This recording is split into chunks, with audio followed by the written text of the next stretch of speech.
Hello everyone, welcome back to my channel study only science. मेरे channel पर आप सभी लोगों का बहुत बहुत स्वागत है। तो गाइस, कैसे हैं आप सभी? आई होप आप लोग बेहतर होंगे, खुश होंगे, अपनी तैयारी को बहुत अच्छी तरह से कर रहे होंगे। आज का हमारा टॉपिक है गुप्त वंश से रिलेटेड, और गुप्त वंश का जो चंद्रगुप्त प्रथम हुए हैं उसके बारे में आज हम डिटेल्स में जानेंगे।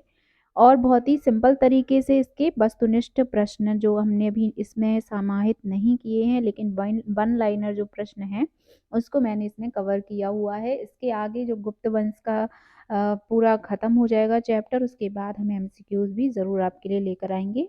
चलिए, शुरू करने से पहले लाइक ज़रूर कर दीजिएगा क्लास को, क्लास अच्छी लगे तो। ठीक है, तो शुरू करते हैं। गुप्त वंश जो चंद्रगुप्त प्रथम, इसके बारे में चंद्रगुप्त प्रथम कौन है? गुप्त वंश के तृतीय किंतु प्रथम स्वतंत्र और शक्तिशाली नरेश हैं। साधारणतया विद्वान उनके राज्यारोहण की तिथि 319 से 320 ईस्वी निश्चित करते हैं, यानी कि इनकी जो राज्यारोहण का काल है 319 से 320वीं ईस्वी मानी जाती है। कुछ लोग ऐसा भी मानते हैं कि उन्होंने उसी तिथि से आरंभ होने वाले गुप्त संवत की स्थापना भी की थी। तो चंद्रगुप्त प्रथम ने ही गुप्त संवत की स्थापना की थी। एक प्रश्न यहाँ से ये बनता है। और अगला हमारा प्रश्न बनता है कि, एक मिनट, हाँ, नेक्स्ट है, इसमें से जो प्रश्न बनते हैं उसके बारे में आपको बताती जाऊंगी। गुप्तों का जो आधिपत्य आरंभ में दक्षिण बिहार तथा उत्तर पश्चिम बंगाल में हुआ करता था। इनका आधिपत्य कहाँ? बिहार, उत्तर पश्चिम बंगाल पर था। प्रथम चंद्रगुप्त ने साम्राज्य का विस्तार किया। वायु पुराण में प्रयाग तक के गंगा के तटवर्ती प्रदेश साकेत मगध को गुप्तों की भोग भूमि कहा जाता है। ठीक है, और इसके आधार पर विद्वान चंद्रगुप्त प्रथम की राज्य सीमा का निर्धारण करते हैं। यद्यपि इस बात का कोई पुष्ट प्रमाण उपलब्ध नहीं है, ठीक है, कि इसकी जो राज्य सीमा है वो किस पुष्टि प्रमाणित नहीं है ऐसा। तो उल्लेख के आधार पर ही, जो विद्वान है उनके आधार पर ही राज्य सीमा का निर्धारण किया गया है। चंद्रगुप्त प्रथम ने लिच्छवी कुमार देवी से विवाह किया था। ये भी एक प्रश्न बनता है, लिच्छवी कुमार देवी से विवाह किया था। संभव है राज्य निर्माण में चंद्रगुप्त प्रथम ने लिच्छवियों से पर्याप्त सहायता मिली हो, इसलिए इनका विवाह जो है बहुत ही इंपॉर्टेंट माना गया है। इससे प्रश्न इसलिए पूछा जाता है कि विवाह के बाद इनका साम्राज्य विस्तार और अधिक हो गया। यह भी संभव है कि लिच्छवी राज्य मिथिला इस विवाह के फलस्वरूप चंद्रगुप्त के शासन के अंतर्गत आ गया हो। ठीक है, ऐसा पुष्टिगत प्रमाण नहीं है पर ऐसा हो सकता है, ये कहा गया है। कौमुदी महोत्सव आदि से ज्ञात एवं अनपर आधृत चंद्रगुप्त प्रथम के राज्यारोहण आदि से संबद्ध इतिहास निर्धारण सर्वथा असंगत है। उन्होंने संभवतः एक प्रकार की स्वर्ण मुद्रा का प्रचलन किया एवं महाराजी जो महाराजाधिराज की उपाधि है वो धारण की। ठीक है, ये भी महाराजाधिराज की उपाधि किसने धारण की थी, ये भी प्रश्न बनता है। तो चंद्रगुप्त प्रथम ने। फिर प्रयाग प्रशस्ति के आधार पर कह सकते हैं कि चंद्रगुप्त प्रथम ने समुद्रगुप्त को अपना उत्तराधिकारी नियुक्त किया, और संभवतः 380 ईस्वी के लगभग उनके सुदीर्घ शासन का अंत हुआ।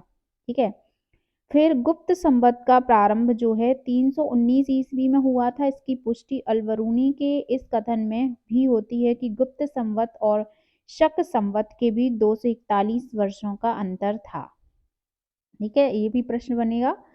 चंद्रगुप्त प्रथम ने लगभग 319 ईस्वी से 350 ईस्वी तक शासन किया।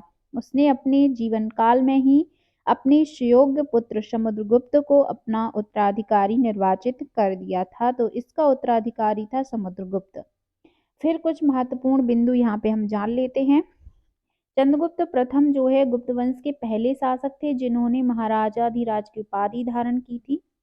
चंद्रगुप्त प्रथम ने गुप्त संवत की स्थापना 319 से 320 ईस्वी में की थी। चंद्रगुप्त प्रथम ने अपने वैवाहिक संबंधों और विजयों के जरिए अपने राजवंश की शक्ति और प्रतिष्ठा को बढ़ाया। फिर अगला टॉप बिंदु आता है कि चंद्रगुप्त प्रथम ने मगध, साकेत और प्रयाग पर अपना अधिकार स्थापित किया था। नेक्स्ट आता है, चंद्रगुप्त प्रथम ने सोने का सिक्का जारी किया था। चंद्रगुप्त प्रथम ने अपने साम्राज्य का काफी विस्तार किया था। फिर और कुछ और पॉइंट्स हैं कि चंद्रगुप्त जो है प्रथम ने लिच्छवी राजकुमारी कुमार देवी से विवाह किया था।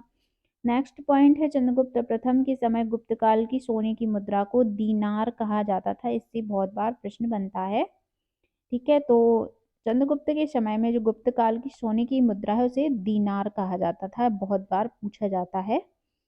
अन्य महत्वपूर्ण प्रश्नों को जान लेते हैं। गुप्त काल को भारतीय इतिहास में किस नाम से जाना जाता है? तो स्वर्ण युग के नाम से जाना जाता है। दूसरा प्रश्न है गुप्त वंश का प्रथम महान सम्राट कौन था? तो चंद्रगुप्त प्रथम जो है महान सम्राट हुआ है। तीसरा प्रश्न है चंद्रगुप्त प्रथम ने कौन सी उपाधि धारण की थी? तो महाराजाधिराज की उपाधि धारण की थी। अगला प्रश्न आता है भारतीय इतिहास में किसे भारतीय नेपोलियन के नाम से जाना जाता है? तो भारतीय नेपोलियन के नाम से जाना जाता है समुद्रगुप्त को। अगला प्रश्न आता है कि किस प्राचीन भारतीय शासक को 100 युद्धों का विजेता माना जाता है? तो 100 युद्धों का विजेता समुद्रगुप्त को माना जाता है।